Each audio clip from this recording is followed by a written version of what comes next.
dosis sirve para controlar los síntomas del hipertiroidismo. Concretamente, con los beta bloqueadores se controla la frecuencia cardíaca y también se puede ver una disminución del temblor fino de las manos, puede mejorar un poco el nerviosismo, ¿no es cierto? Pero el tratamiento con beta bloqueadores no hace nada a nivel de la función de la tiroides o tampoco regula los niveles hormonales, ¿no? De modo que es un tratamiento eminentemente sintomático. Eh, para ese propósito se pueden utilizar beta bloqueadores típicos como por ejemplo el propranolol y también se pueden utilizar beta bloqueadores que tienen una acción más larga como por ejemplo el atenolol que se puede administrar una sola vez al día y que pueden ser un poco más convenientes. Luego tenemos las drogas antitiroideas. Las drogas antitiroideas, básicamente hay dos drogas antitiroideas, el tapazol, ¿sí? El tapazol y el propiltiouracilo. Estas dos drogas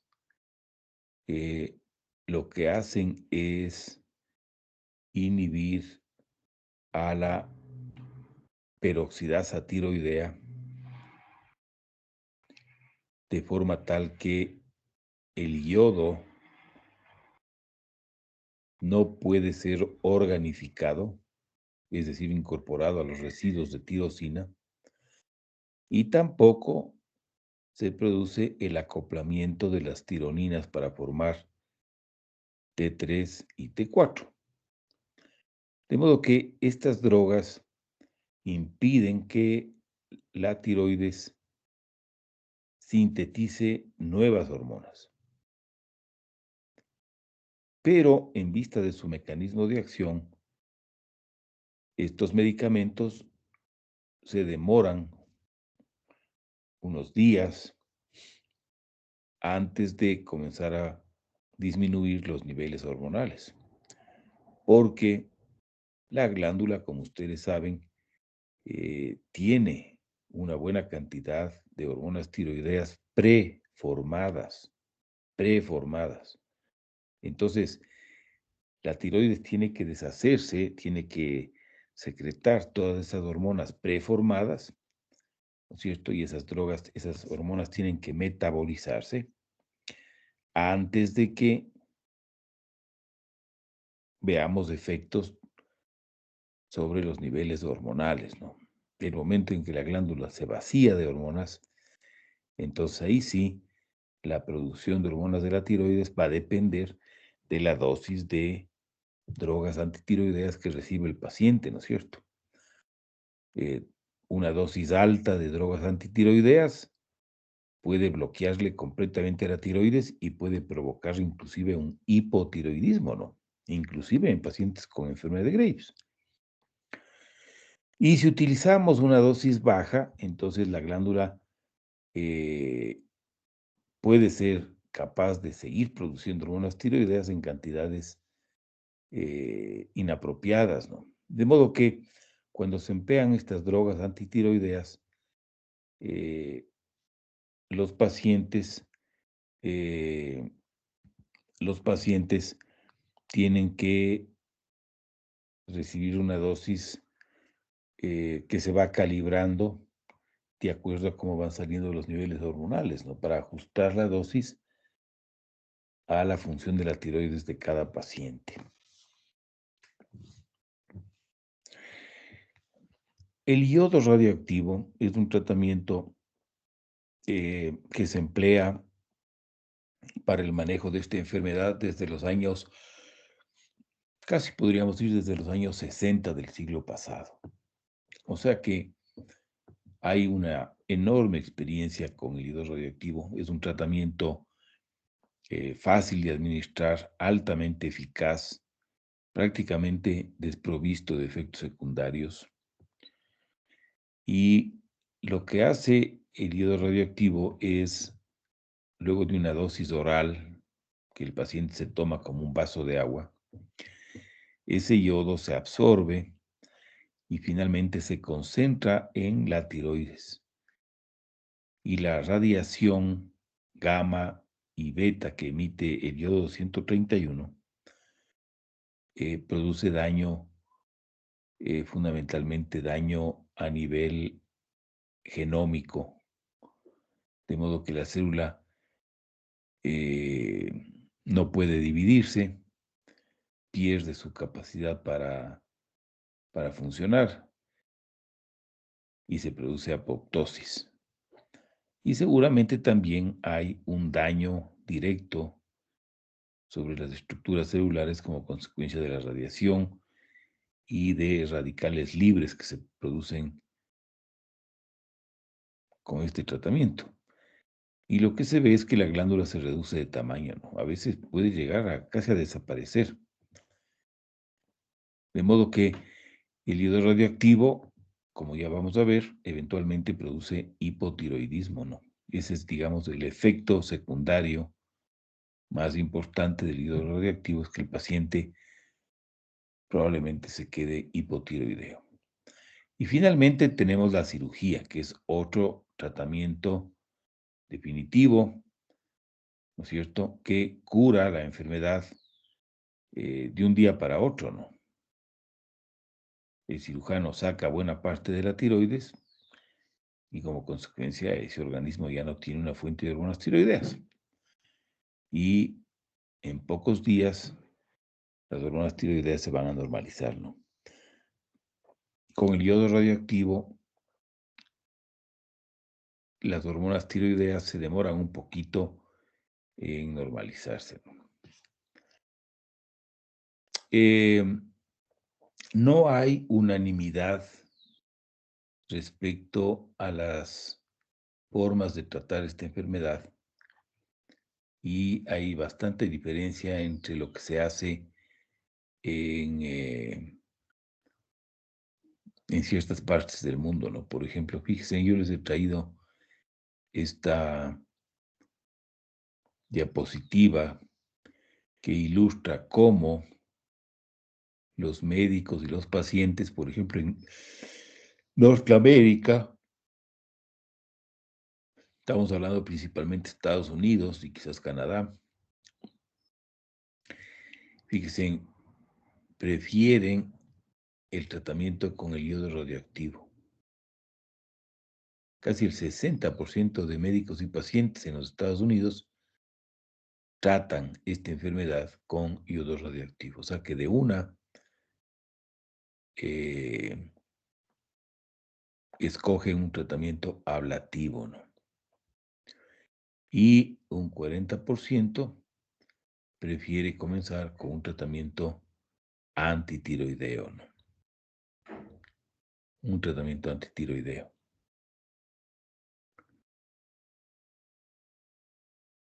Debo decirles que el tratamiento antitiroideo, el atractivo, digamos, del tratamiento antitiroideo es que no solamente que se eventualmente en pocas semanas se consigue normalizar los niveles hormonales, ¿no?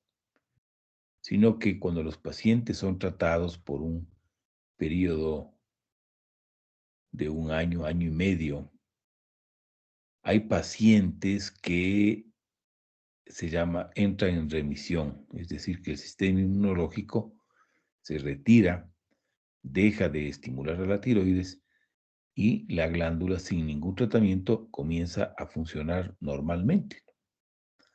Y hay personas que pueden entrar en una remisión a largo plazo, ¿no? Entonces podríamos decir que en esos pacientes, ¿no es cierto?, el tratamiento con drogas antitiroideas evitó destruir a la tiroides, ¿no? Eso es en esencia. Ahora, lastimosamente, el porcentaje de pacientes que entran en remisión no es muy alto, ¿no? Está rondando entre un 30 y un 40% de pacientes. Y depende de cada paciente y de algunas características. Pero digamos, en promedio, pongamos una cifra de 30 a 40%. Esos son los pacientes que pueden entrar en remisión y que se benefician a largo plazo del tratamiento con drogas antitiroideas, ¿no es cierto? Entonces, ese es el atractivo de las drogas antitiroideas. Ahora, fíjese, por ejemplo, qué es lo que pasa en Europa. En Europa, el 85%, 86% de los médicos y de los pacientes prefieren, ¿no es cierto?, darle una oportunidad a la glándula utilizando un tratamiento antitiroideo, ¿no es cierto? Y apenas un 13% de pacientes son tratados de forma inicial con yodo radioactivo, ¿sí?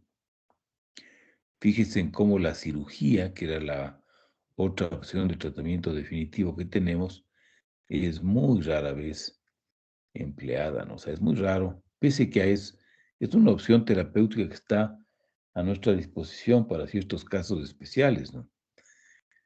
Pero en general, la cirugía es la opción que menos se escoge, ¿no?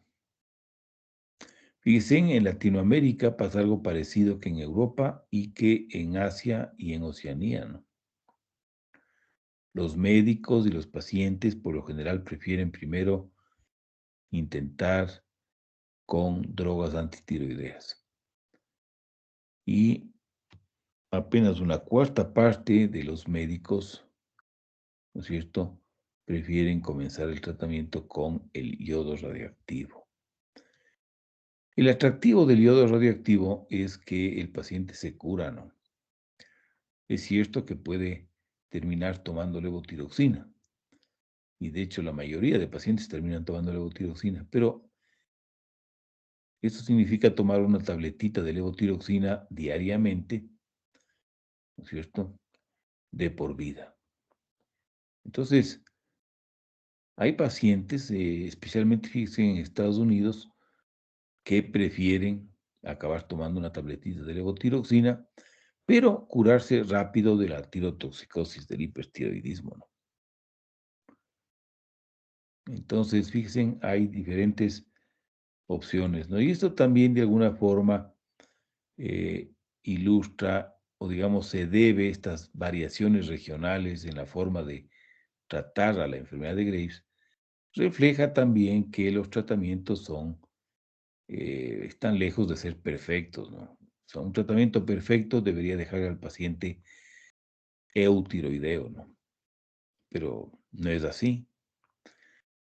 El problema con las drogas antitiroideas es que un 50, 60% de pacientes eventualmente necesitan algún tratamiento más drástico, o sea, usualmente yodo radioactivo, ¿no? Y la limitación del yodo radioactivo, que es un gran tratamiento, el problema es que eventualmente produce hipotiroidismo. Son tratamientos que están lejos de ser perfectos, ¿no? A ver, vamos a revisar entonces un poco más a fondo las diferentes modalidades. Los beta bloqueadores, ¿no es cierto?, controlan los síntomas adrenérgicos y sirven especialmente hasta que otros tratamientos hagan efecto.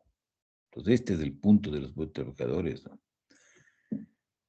El rato que las hormonas tiroideas ya se han normalizado a punta de drogas antitiroideas, por ejemplo, ya los beta bloqueadores no tienen ninguna razón de administrarse, ¿no? ¿No es cierto? Una dosis típica de propranolol, ¿no es cierto?, es de 20 a 40 miligramos cada 6 horas. Pero como les decía, se pueden utilizar otros beta bloqueadores.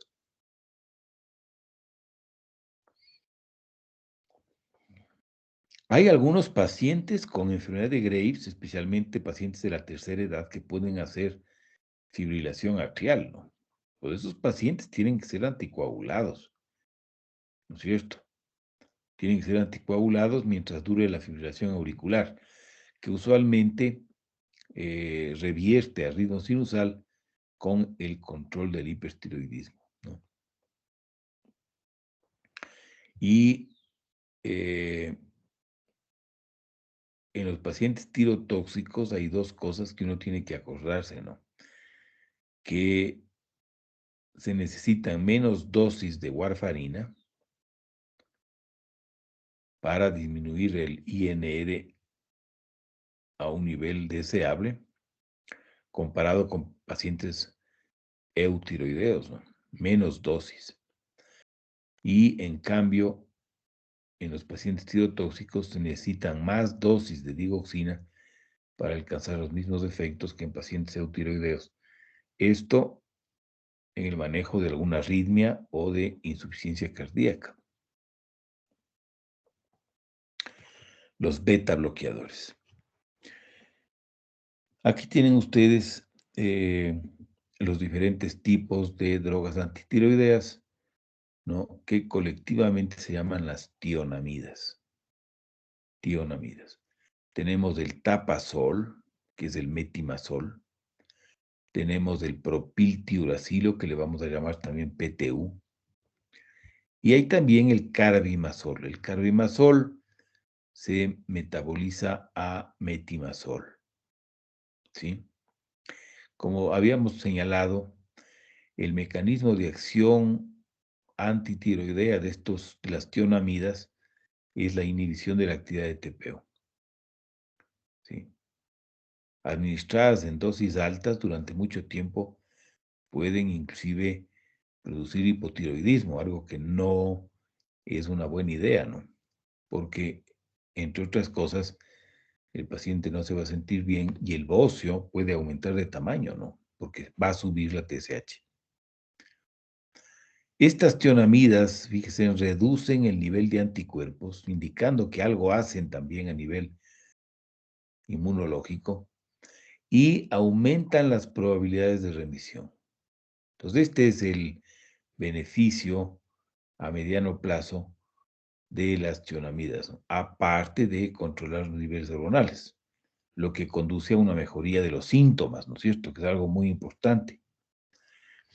La dosis inicial para un paciente, digamos, promedio, va de 10 a 20 miligramos de tapazol, que viene en tabletas de 5 miligramos, ¿sí? De 10 a 20 miligramos, o sea, de 2 a 4 tabletas cada 8 o cada 12 horas, ¿no es cierto? Por ejemplo, si le damos cada 8 horas, estamos dando entre 30 y 60 miligramos en 24 horas, ¿no es cierto? O entre 20 y 40, ¿no es cierto? O sea, entre 20 y 60 miligramos al día es la dosis de tapazol, la dosis inicial. Y en la mayoría de pacientes, eventualmente, vamos a ver, tenemos que bajar la dosis, ¿no? Porque con esta dosis, en 5 o 6 semanas, el paciente ya puede estar hipotiroideo, ¿no? Y la dosis de propiltiuracilo es más o menos de 100 a 200 miligramos cada 6 a 8 horas, ¿sí? Cada 6 a 8 horas.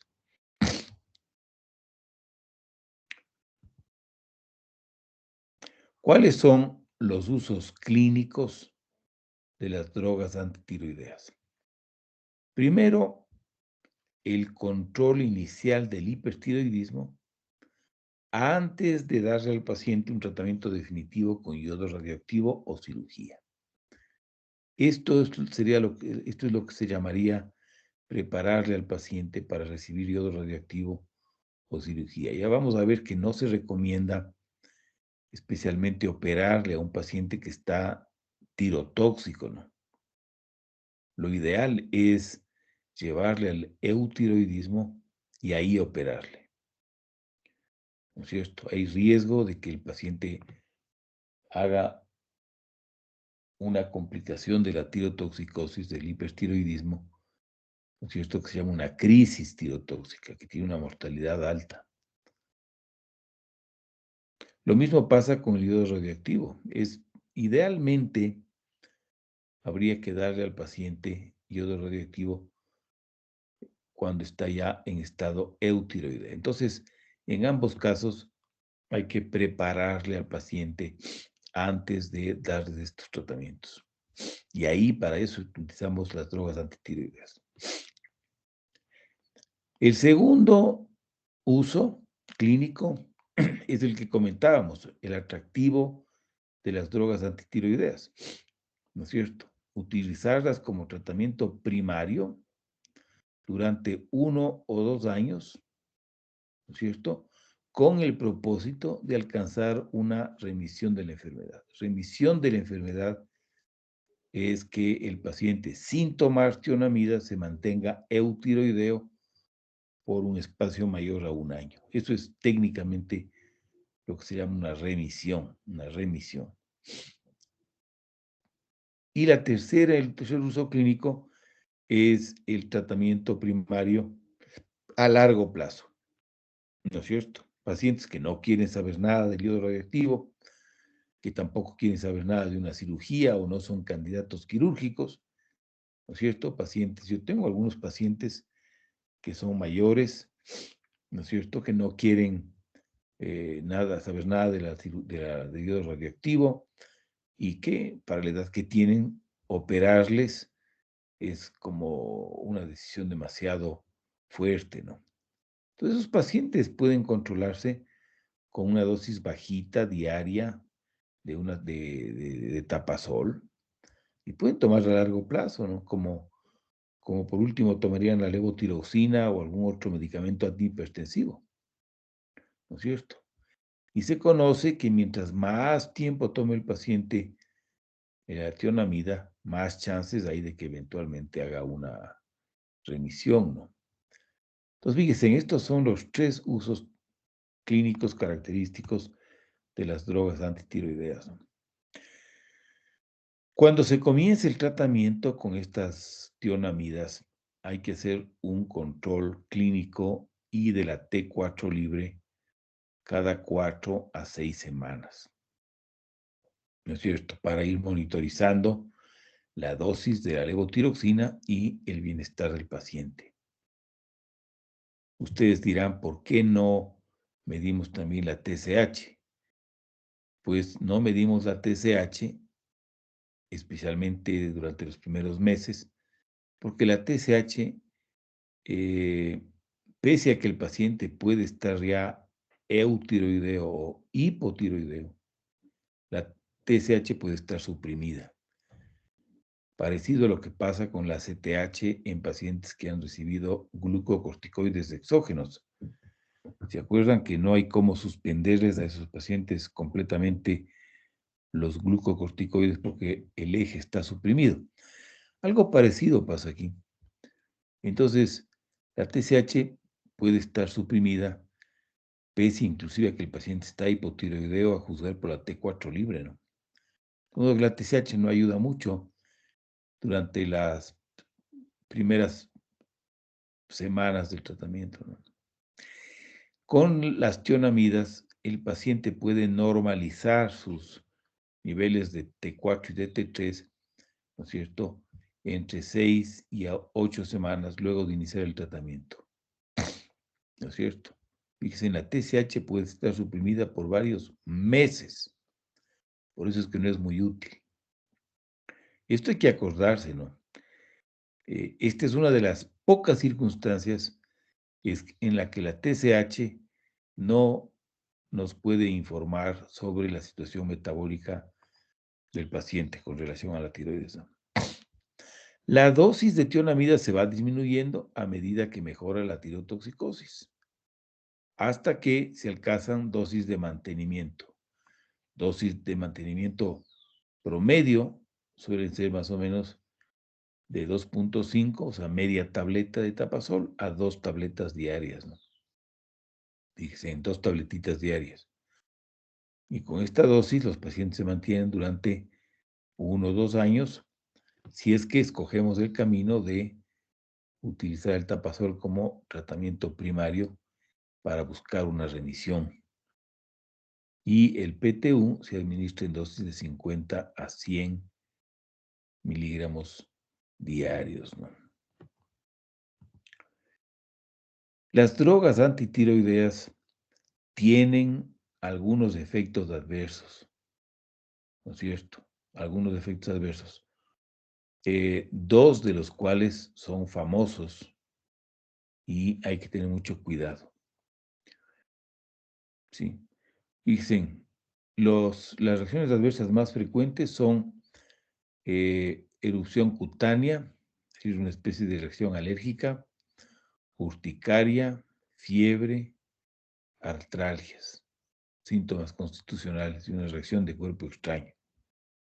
Fíjense, la erupción cutánea, el rash cutáneo por alergia es lo más frecuente. Responde a antialérgicos, ¿sí?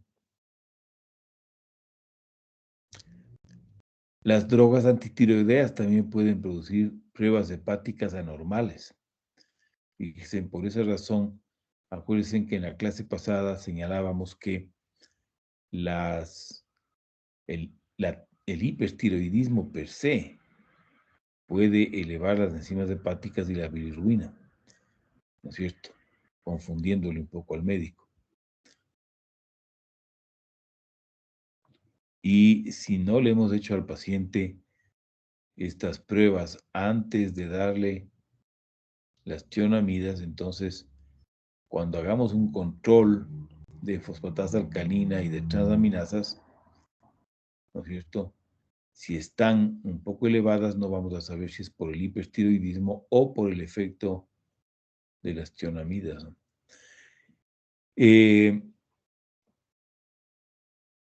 Se ha señalado que a nivel hepático, el tapasol usualmente produce cambios colestásicos que se reflejan en un aumento de la fosfatasa alcalina. En cambio, el propiltiuracilo suele producir más bien daño celular, ¿no es cierto? Que se expresa por una elevación de las transaminasas, ¿no es cierto? Otra complicación de las tionamidas es que puede producirse daño hepatocelular severo con fallo hepático, y el paciente se puede morir, a menos de que le hagan un trasplante hepático. Eso pasa principalmente con el propiltiuracilo, ¿sí? Ya vamos a ver, por esta razón, nunca deberíamos escoger el propiltiuracilo como el medicamento de elección, sino el tapasol, que produce menos este efecto peligroso con menos frecuencia. En cambio, fíjense, con el tapasol, en el primer trimestre del embarazo, se ha visto que puede producir aplasia cutis y atresia coanal en el feto. Y entonces el tapasol está contraindicado en el primer trimestre del embarazo. Otra reacción adversa y por la que por la que son famosos las tionamidas, es la agranulocitosis. La granulocitosis se produce en menos del 1% de pacientes. Según algunas series, en uno de cada 300, 400, según otras series, en uno por cada 500, 600, ¿no es cierto? Pero se han visto casos de agranulocitosis, ¿no es cierto? Entonces, es decir, una disminución de los neutrófilos, ¿no es cierto? Lo que hace que el organismo pierda su primera línea de defensa contra una infección.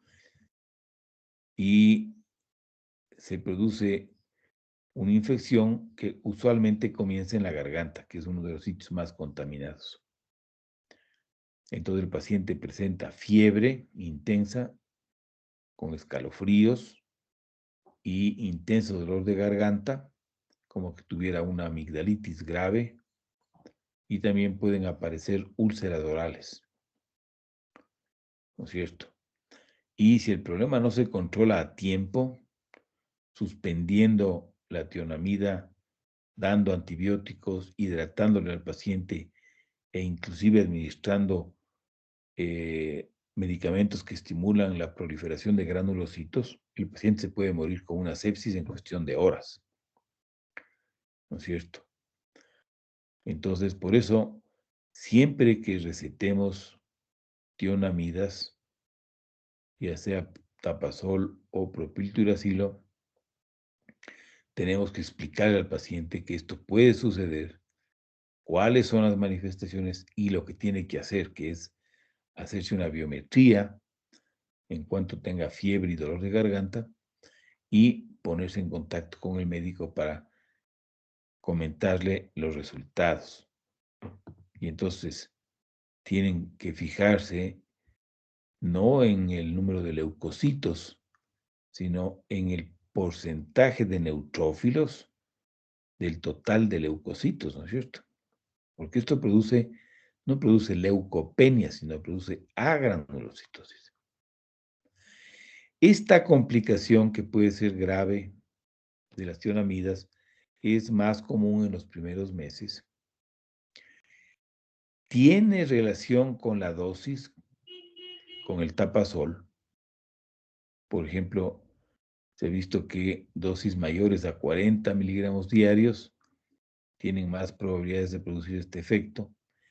Y en el caso del propiltiuracilo, no hay relación con la dosis. Hay también otro efecto adverso, que es una vasculitis ANCA positivos. Anticuerpos anticitoplasmáticos, que se ve especialmente con el propiltiuracilo.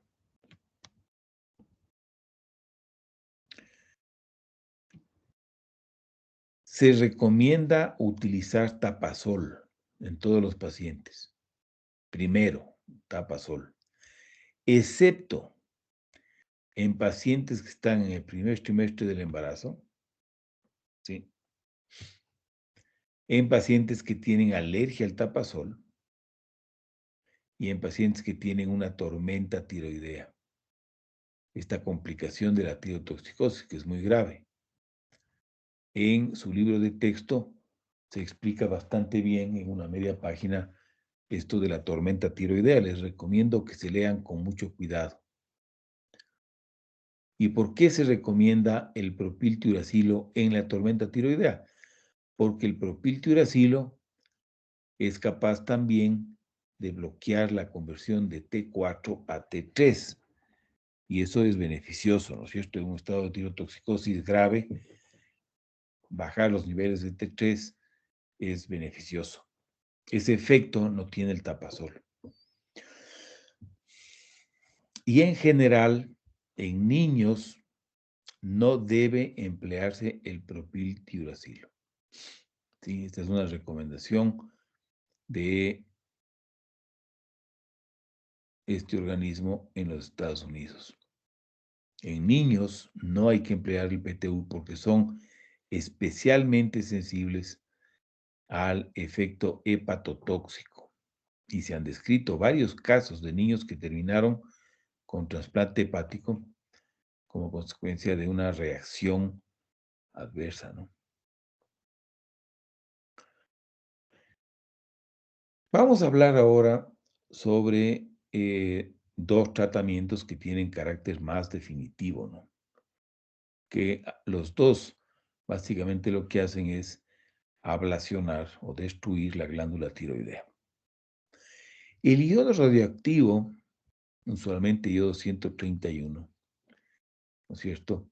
Se puede utilizar como tratamiento inicial Acuérdense que este como tratamiento inicial es bastante utilizado en Norteamérica y mucho menos utilizado en Latinoamérica y en Europa y en Oceanía, ¿no es cierto? Como tratamiento inicial.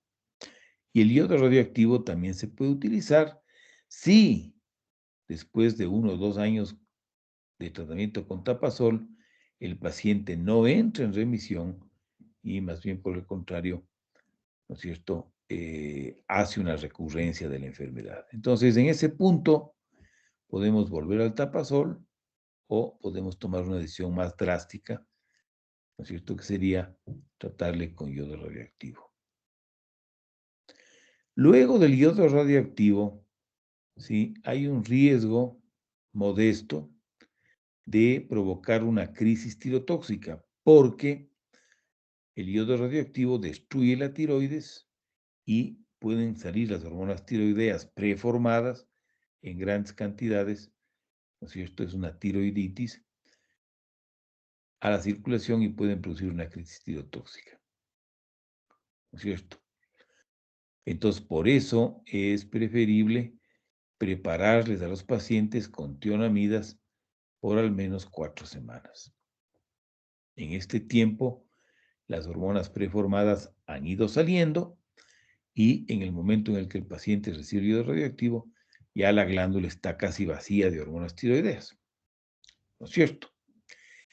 Esto hay que hacer siempre en pacientes ancianos y en pacientes cardiópatas, ¿no es cierto? Que son los que más podrían perjudicarse de una crisis tirotóxica, ¿no es cierto? Los ancianos por una fibrilación auricular y los cardiópatas porque se puede desestabilizar el corazón y provocar una insuficiencia cardíaca congestiva, ¿no? Hay que recordar que para que el yodo radioactivo haga todo su efecto, ¿no es cierto?, hay que suspender el tapasol de 3 a 5 días antes del yodo radioactivo o inclusive más tiempo con el propiltiuracilo, ¿no es cierto? ¿Y esto por qué? Porque como inhibe a la TPO, entonces el paciente que está tomando tapasol, si le dan yodo radioactivo, ese es un yodo que va a entrar en la célula, no se va a organificar, en otras palabras, no se va a quedar en la tiroides, sino que puede volver a salir. Y entonces el efecto se va a ver mediatizado, ¿no? Y puede ser que el paciente no se cure de la enfermedad y tengamos que darle una nueva dosis. Con lo caro que es este tratamiento, esa no es una buena idea, ¿no? Entonces hay que suspender el tapasol para que otra vez la TPO sea capaz de mantenerle dentro de la glándula al yodo radioactivo. ¿Cuál es la principal complicación del yodo radioactivo? El hipotiroidismo. Hay que tener claro que la mayoría de pacientes eventualmente hacen hipotiroidismo con el yodo radioactivo.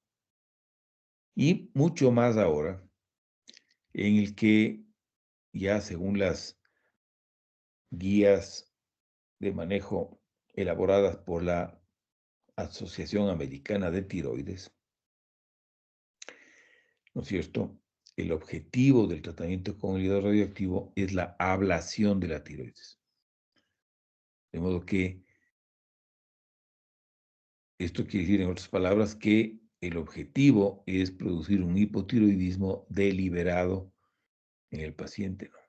En otras palabras, prácticamente le mandan a la casa tomando levotiroxina, o sea, le van a dar una dosis.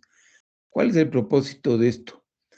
Que antes los médicos daban una dosis más pequeñita, tratando de ver si destruían solamente en parte la tiroides y dejaban suficiente tejido tiroideo para que el paciente se mantenga eutiroideo y no tenga que tomar la levotiroxina.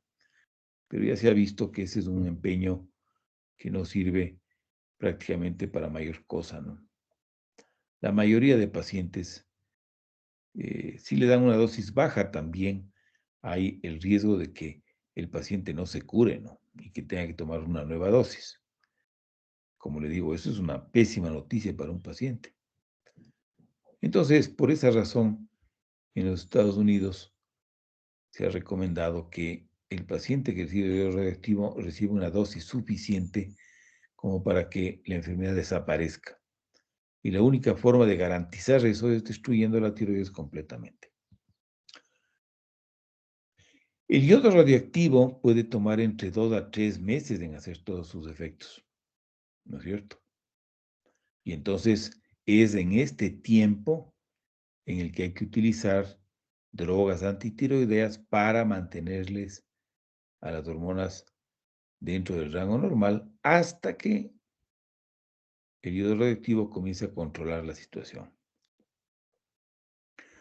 En ocasiones hace falta utilizar una segunda dosis. Esa es una decisión que se debe tomar 6 meses después de la primera dosis, ¿no? Porque hay pacientes que se pueden demorar un poco más en exhibir todos los efectos de la primera dosis. El yodo radiactivo, como es obvio, está contraindicado absolutamente en el embarazo. Entonces, antes de dar yodo radioactivo a una mujer que está en edad fértil, hay que hacer una prueba de embarazo. Si no, ustedes se pueden meter en un problema legal muy serio. Entonces, tienen que respaldarse, ¿no es cierto? Y de paso, proteger a la mujer y al feto haciendo una prueba de embarazo, ¿no es cierto? Para antes de darle el yodo radiactivo. La, el yodo radiactivo puede agravar la oftalmopatía en casos con enfermedad severa. Eso hay que tener cuidado, ¿no es cierto? Tampoco hay que exagerar, pero sí se ha visto agravamiento en casos con enfermedad severa, es decir, con bastante exoftalmos, con mucha irritación, con mucha edema, ¿no es cierto? En casos severos no se recomienda utilizar el yodo radiactivo, aunque también se puede utilizar prednisona de forma preventiva con buenos resultados, en dosis altitas. Actualmente, el yodo radioactivo se considera un tratamiento seguro en niños mayores, digamos, niños mayores a 10 años, ¿no es cierto? Y ya tenemos bastante información que nos permite asegurar que el yodo radioactivo no es un factor de riesgo para el desarrollo de cáncer de tiroides, ¿no? Fíjese en el efecto del yodo radioactivo en este paciente, ¿no? Dice, en este paciente tiene esa mirada de sorpresa por la retracción del párpado superior típica de la tirotoxicosis, pero además se ve que tiene un cierto exoptálmos, fíjense en cómo se ve parte de la esclera vulvar debajo del iris, ¿no? Más en este lado que en este lado no se ve eso, pero aquí sí. Este paciente tiene un cierto exoptálmos en este ojo y la mirada de sorpresa por la retracción del párpado superior. Y fíjese, un buen bocio, ¿no? Entonces, unos meses después del tratamiento, con, eh, con el yodo radioactivo, fíjese, ya no hay la retracción del párpado superior, desapareció la mirada de sorpresa, ¿no es cierto? Y se sigue viendo un cierto exoptálmos en este lado, ¿no? Y fíjense en cómo el bocio desapareció, ¿no? Fíjense, ese es el efecto del yodo radioactivo, ¿no? Desapareció el bocio, es un bocio enorme, ¿no? Fíjense, esto es tomándose un vaso de agua, ¿no? Un tratamiento que puede costar entre 400, $500 más o menos. Esta es una serie de pacientes míos en donde se ve el volumen tiroideo promedio de un grupo de pacientes, ¿sí? 4 meses después de el tratamiento con yodo radioactivo. Fíjense, en el volumen tiroideo promedio fue de 20 y fue bajando. A los 4 meses, la mayoría de pacientes tenían una glándula de tamaño normal, ¿no? Y esto sigue disminuyendo, ¿no? Es decir, que el yodo radioactivo hace que la tiroides eventualmente casi desaparezca. Y por esa razón, la mayoría de pacientes eventualmente hacen hipotiroidismo. Finalmente, tenemos la otra opción definitiva para el tratamiento, que es la cirugía, ¿no? Como ya vimos, muy poco utilizada en general. Cuando se opta por la cirugía, hay que hablar con el cirujano para que se haga una tiroidectomía subtotal o casi total. Es decir, no tiene sentido dejar mucho tejido tiroideo porque puede resultar que no se cure la enfermedad, ¿no? Y entonces habría que darle una dosis de yodo radioactivo al paciente para destruir ese resto del tejido tiroideo. Entonces, para no jugarse ese riesgo, lo mejor es hacer una tiroides subtotal, es decir, un 90% de la tiroides. En quienes se puede justificar el tratamiento con cirugía, en pacientes que tienen una recidiva luego de un curso estándar con drogas antitiroideas y que no desean tomar yodo radioactivo, ¿no? En personas jóvenes, especialmente si el bocio es muy grande, también tiene esa indicación, ¿no? Y por supuesto, otra indicación es si es que el paciente tiene un nódulo en la tiroides y ese nódulo ha demostrado ser maligno. Esos pacientes tienen que operarse, obviamente, ¿no? Fíjense, en los pacientes que van a ser operados, también hay que prepararles con tapasol, ¿sí? Esto es, si con el yodo radioactivo es importante, especialmente, como dijimos, en pacientes de la tercera edad y pacientes cardiópatas, antes de la cirugía, todo paciente tiene que ser llevado a la cirugía en estado de eutiroidismo, ¿no? Con el tapasol. Y muchos médicos, muchos cirujanos recomiendan también darle al paciente durante unos días una solución saturada de yoduro de potasio, 3 gotas orales 3 veces al día, ¿no es cierto? Esto es yodo en cantidades farmacológicas, ¿no es cierto? Para reducir la vascularidad de la tiroides. Los médicos que han utilizado esto, por lo general los cirujanos refieren que la glándula se le maneja mucho más fácilmente, sangra menos, facilita la cirugía. Es una, es, es una forma de facilitar la cirugía, ¿no? El uso de esta solución saturada de yoduro de potasio. Ahora, como esto es yodo y la glándula está funcionando de forma autónoma, el yodo hay que darle al paciente cuando ya está tomando el tapasol, ¿no? La cirugía, por supuesto, va a producir hipotiroidismo en todos los pacientes, ¿no? O en casi todos. Y la tasa de recurrencia es muy baja, ¿no? Luego de la cirugía.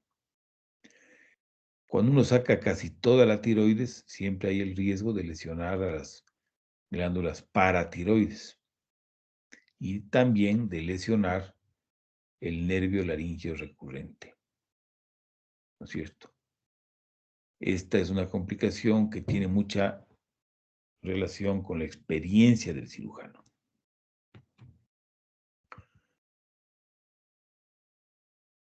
¿Qué tratamientos podemos ofrecerle a un paciente con oftalmopatía? Pues el paciente por lo general no requiere tratamiento si es que la oftalmopatía es leve o moderada, que es la mayoría de pacientes.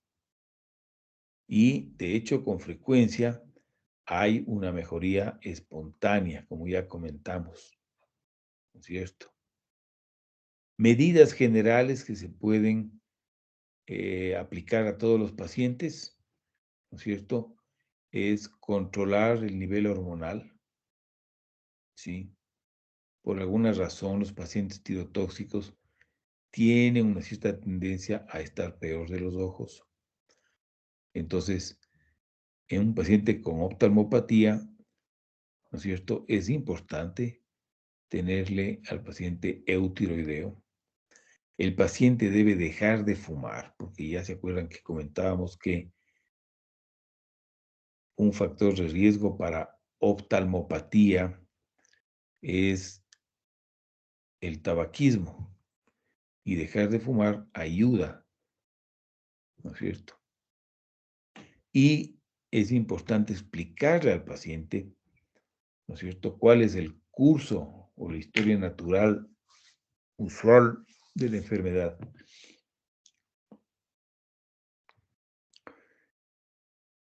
Hay que administrar también tratamientos según las molestias, ¿no? Por ejemplo, eh, se, se pueden utilizar antibióticos si es que hay datos de infección. Se pueden utilizar lágrimas artificiales si el paciente tiene mucha sequedad, ¿no es cierto? Eh, para evitar el agoftalmos de una lesión de la córnea que puede acabar mal, se puede hacer lo que se llama una tarsorrafia, es decir, poner unos puntos en los párpados, en el extremo externo de los párpados, para juntarles a la fuerza, ¿no es cierto? Estos, digamos que son diuréticos, a veces pueden mejorar un poquito el edema periorbitario, ¿no es cierto? Son tratamientos bien básicos. En casos severos, en casos severos, uno puede recurrir a los glucocorticoides, a una descompresión quirúrgica orbitaria, o inclusive se ha utilizado la radioterapia, ¿no? La radioterapia focalizada a la zona retroorbitaria, ¿no es cierto? Destruye los linfocitos y mejora el proceso inflamatorio y reduce el edema, con lo que puede mejorar o disminuir la presión retroorbitaria y mejorar el exoptalmos, el edema, ¿no es cierto? O una compresión del nervio óptico. La descompresión quirúrgica orbitaria se puede hacer, ¿no es cierto?, de forma urgente cuando hay datos que sugieren una compresión del nervio óptico. Si no, es mejor hacer esta descompresión orbitaria cuando la enfermedad ya ha pasado y está ya apagada, ¿no es cierto? No es una buena idea hacer esta cirugía cuando la enfermedad está activa. Y también hay, cuando la enfermedad está ya eh, apagada, el proceso inflamatorio ocular está ya estable y apagado durante meses o años, también se pueden hacer cirugías correctivas de los músculos extraoculares para corregir la diplopia, ¿no? Aquí tienen ustedes el caso de una señora que se quedó. Esta señora ya fue tratada con yodo radioactivo, se curó del hipertiroidismo, toma levotiroxina todos los días y los ojos están ya en una fase estable y probablemente ya el proceso inflamatorio ha mejorado, ¿no es cierto? Pero la señora se quedó con este exoptalmos, fíjese, ¿sí? Un exoptalmos muy molestoso, ¿no?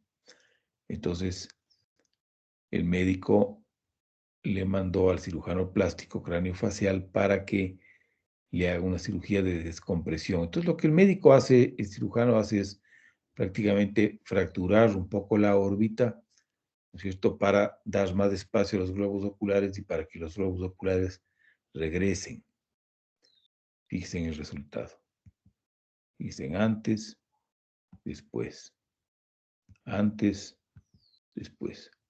Es evidente que la paciente está mucho mejor, ¿no? Mucho mejor. Este es un tratamiento que se hace cuando ya el proceso inflamatorio ha cedido. Muy bien. Esto es lo que podemos comentar en torno a la enfermedad de Graves. Yo no sé si ustedes hasta aquí, sobre lo que hemos revisado, tienen alguna inquietud, alguna pregunta o algo que quisieran averiguar. Doc, yo tengo una pregunta. Entonces, la única forma de tratamiento sería, para llegar a la remisión serían las hormonas antitiroideas, perdón, las Claro. drogas antitiroideas. Ajá, claro. Es la única forma. Es la única forma, ¿sí?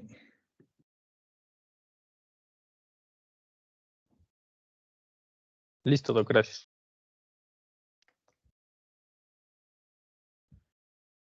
Veo que hay bastantes estudiantes que no han asistido a la clase de hoy, solamente 31 de 48. ¿Qué saben los representantes? ¿Hay alguna razón por la que no han acudido los estudiantes a la clase hoy?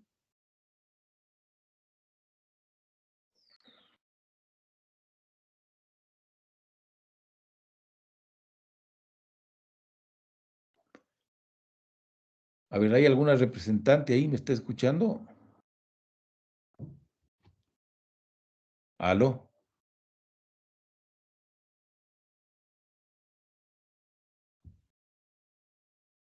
Doc, Helen me escribió ahorita que tiene problemas con su micrófono y no puede hablar, pero que le avise que no, que a ella no le han comunicado nada y que no sabe por qué no se conectaron.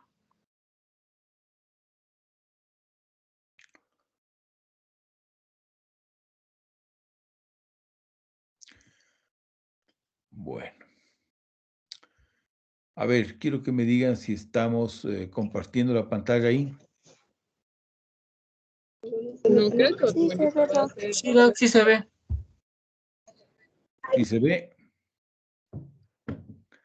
Bueno, Sí, Doc. entonces,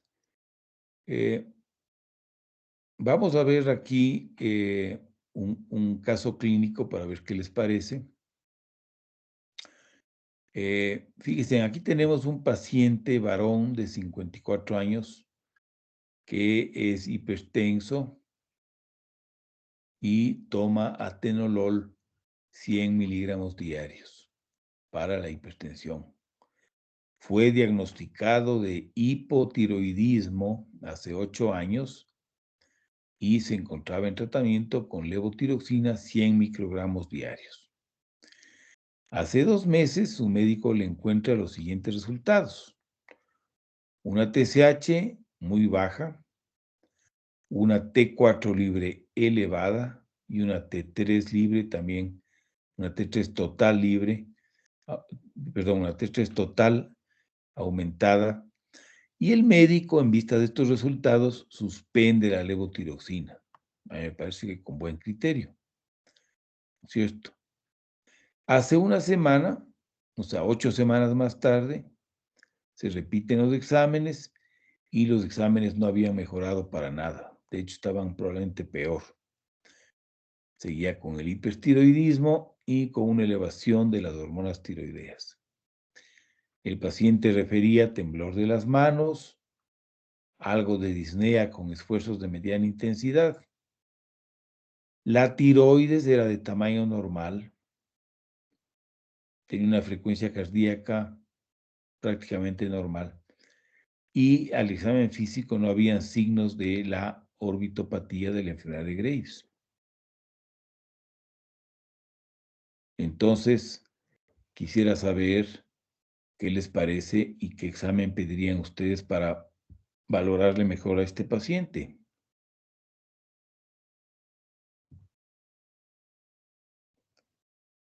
Por ejemplo, veamos, a ver, Juan Patricio Jarrín, que está por ahí. Sí, doctor, aquí estoy. ¿Qué te parece este caso? Me parece muy interesante, Doc, porque vemos que el paciente ya tuvo hace 8 años un hipotiroidismo y se le trató Bueno, obviamente con, hasta hace 2 meses tuvo hipotiroidismo. ajá, desde hace 8 años, hasta hace 2 meses, y se le trató con levotiroxina.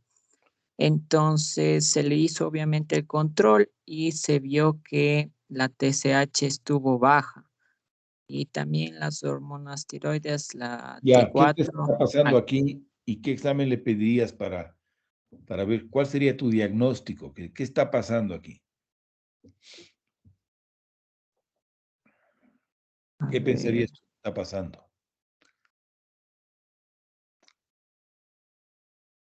¿Qué examen le pedirías para comprobar tu hipótesis? mm,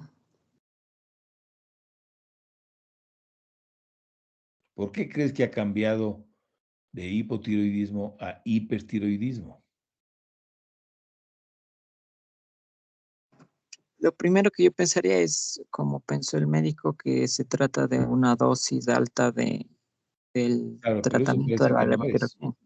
de acuerdo. Ajá, Pero esa hipótesis está ya descartada, ¿no? claro.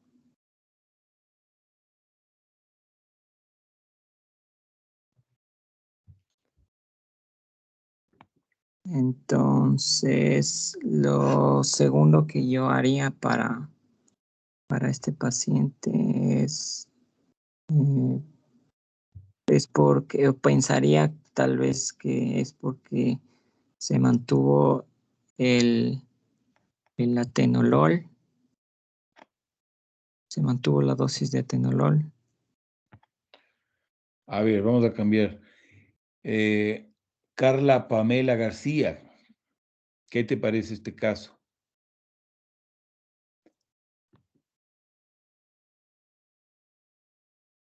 Presente, Doc.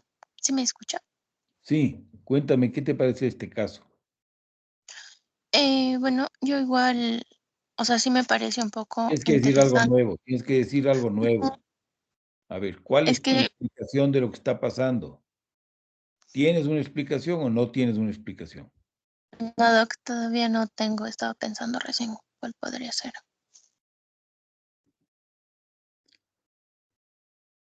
A ver, Eva Irene Pacha,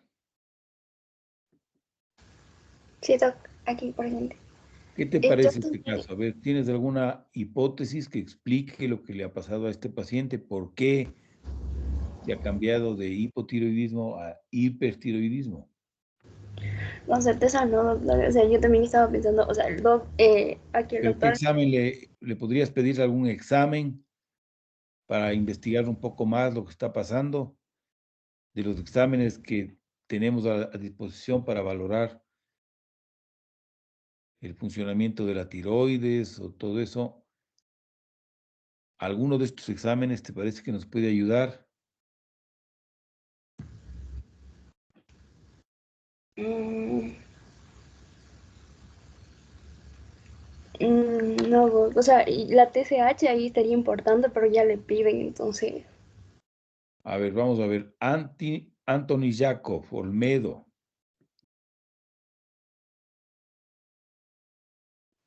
Sí, Doc, buenos días. ¿Qué Pues a mí idea más me tienes tú? parece como, tiene un tratamiento crónico con levotiroxina, entonces el hipotiroidismo ahora se convirtió en hipertiroidismo provocado por el uso de este fármaco. ¿Qué Tal vez lo que yo fármaco? pediría, eh, ¿Cómo así provocado por este fármaco? ¿Qué fármaco? en la levotiroxina, Doc, que tomaba. Pero si el problema sigue pese a que dejó de tomar, ¿por qué dices que está provocado por este fármaco? O sea, lo que yo he leído, Doc, es que en cierta forma el hipotiroidismo, como se indica, fue hace 8 años, se encontraba en tratamiento con levotiroxina de 100 microgramos diarios. Y hace 2 meses se encuentran niveles elevados de T3. Entonces, yo pensaría más bien que es debido a este uso crónico del fármaco y es un hipertiroidismo provocado. Lo que yo Pero ya tal vez pediría el médico sería, le suspendió la levotiroxina hace 2 meses sí, y el problema sigue. Entonces no es la levotiroxina. tal vez orientarme un poquito con un examen de captación de yodo radiactivo. Ya, ¿y qué información te daría esa? Si es que está incrementado, podríamos estar en sospecha de un tumor productor o una neoplasia productora de hormona tiroide. Pero en el examen físico se dice que la tiroides es de tamaño normal, o sea que no se palpan nódulos. Chuta, dog, ahí sí podría ser una enfermedad de Graves como tal, pero solamente si es que está incrementado la captación de yodo, porque no estaría alterado también el examen físico. Ya, bueno, más o menos, de acuerdo. Entonces, acuérdense en que en casos de tirotoxicosis, cuando uno no tiene clara la causa, ¿no es cierto? Hay que comenzar a preguntarse si este paciente tendrá un hipertiroidismo o una tirotoxicosis sin hipertiroidismo, ¿no? Entonces, efectivamente, fíjense, le hacemos al paciente lo que tú decías, una captación porcentual de yodo 131 en 24 horas. Si estoy compartiendo la imagen, Sí, Doc, sí está compartiendo. ok. Y fíjense, este paciente demuestra que pese a que la TSH está suprimida, ambos lóbulos captan activamente el yodo radioactivo y no solo eso, sino que la captación es una captación alta, ¿no? Entonces, ¿qué les parece? Con esta captación, a ver, por ejemplo, Génesis Nayeli, ¿qué te parece esta captación? ¿Cómo nos ayuda a comprender lo que está pasando con nuestro paciente, este resultado?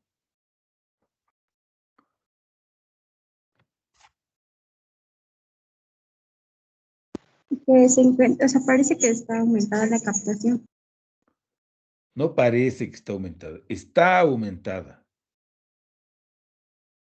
Y entonces, ¿cuál sería cómo interpretas este resultado en el contexto de nuestra paciente? ¿Cuál sería tu diagnóstico?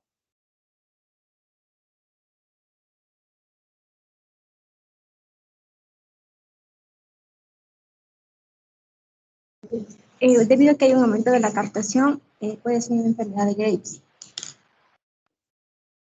¿Ya?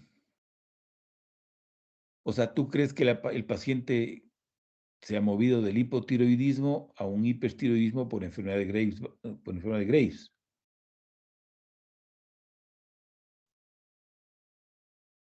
Sí, porque hay un aumento de la captación. ¿Y por qué crees que podría pasar eso? ¿Por qué un paciente que estaba hipotiroideo puede hacerse de pronto hipertiroideo con captación elevada y todo? Podríamos pedir anticuerpos para la enfermedad de Graves porque estos anticuerpos pueden estimular a la tiroides a que aumente la producción de estas hormonas. De acuerdo. Muy bien, muy bien.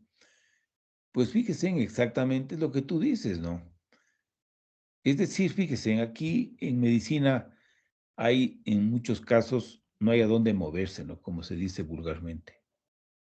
¿Qué otra explicación puede haber para que una persona tenga una tiroides que está funcionando al 47%, o sea, por encima de lo normal? Pero es que además está funcionando así teniendo una TSH suprimida, ¿no? Entonces, ¿cuál puede ser la otra explicación para eso? La única explicación, que el paciente tiene anticuerpos que están estimulando a la tiroides. ¿Cómo se llama esa enfermedad? Esa enfermedad se llama enfermedad de Graves. Entonces, ¿qué pasó en este caso? Fíjense, que este paciente tuvo durante años un hipotiroidismo porque los anticuerpos que produce su sistema inmunológico tenían capacidad antagonista. Y por alguna razón, algún momento, ¿sí? Hubo un cambio en la actividad de estos anticuerpos y el paciente comenzó con hipertiroidismo. De forma tal que este momento el paciente lo que tiene es presencia de anticuerpos estimuladores, agonistas del receptor de TSH. Y el resultado es un hipertiroidismo, ¿no? O sea, una enfermedad de Graves-Basedow. Fíjense, aquí está esta gráfica que vimos al comienzo, ¿no? Cuando ustedes tengan dudas de lo que está pasando, de por qué un paciente está con tirotoxicosis, y este caso es un caso dudoso, ¿no? ¿Por qué? Porque no tiene bocio, no tiene datos de oftalmopatía de Graves, es un hipertiroidismo que al parecer ha comenzado hace poco tiempo, es más, ha estado hipotiroideo durante 8 años, pero no está claro lo que está pasando, ¿no? Entonces, en esos casos es que la captación de yodo radioactivo en 24 horas puede ayudar muchísimo, ¿no? Entonces, en este caso, por ejemplo, resulta que la captación está aumentada y el yodo radioactivo en la gammagrafía se distribuye por ambos lóbulos. Entonces, esto entra dentro de la categoría de la tirotoxicosis con hipertiroidismo, es decir, que la glándula está funcionando demasiado, ¿cierto? Entonces, un tumor productor de TSH está descartado porque la TSH está suprimida. Un tumor trofoblástico está descartado también porque el paciente no es una mujer. Inducido por yodo es difícil porque no hay el antecedente.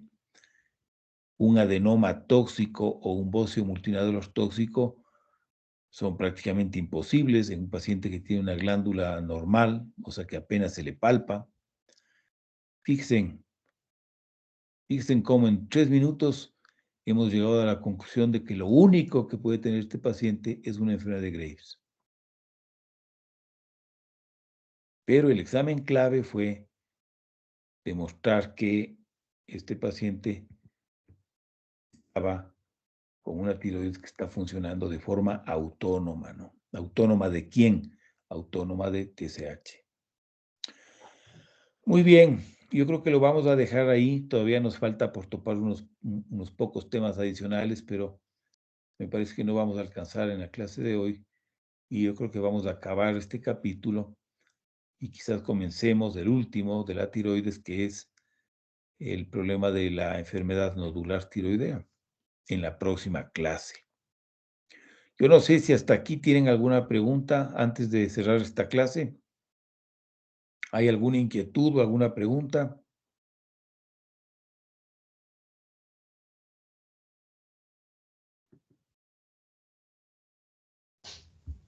Bueno, si no hay preguntas, entonces, miren, yo quisiera que los dos representantes, o los 2 o 3 representantes que tenemos, averigüen cuál es la razón por la que no han asistido los estudiantes hoy. Casi una tercera parte de estudiantes no han acudido a la clase. Eso me parece que es algo peligroso para los estudiantes. Bueno, el día de hoy vamos a abrir una nueva tarea grupal sobre hipotiroidismo que podrá ser entregada hasta el día miércoles a las 9 de la noche. Así que pondrán atención para que comiencen a trabajar los diferentes grupos. Si no hay más inquietudes, nos vemos el día viernes.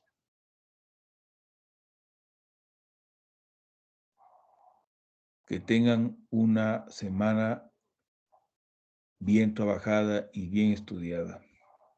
Gracias, Doc. Gracias, Doc. Gracias, Doc. Hasta luego, cuídense.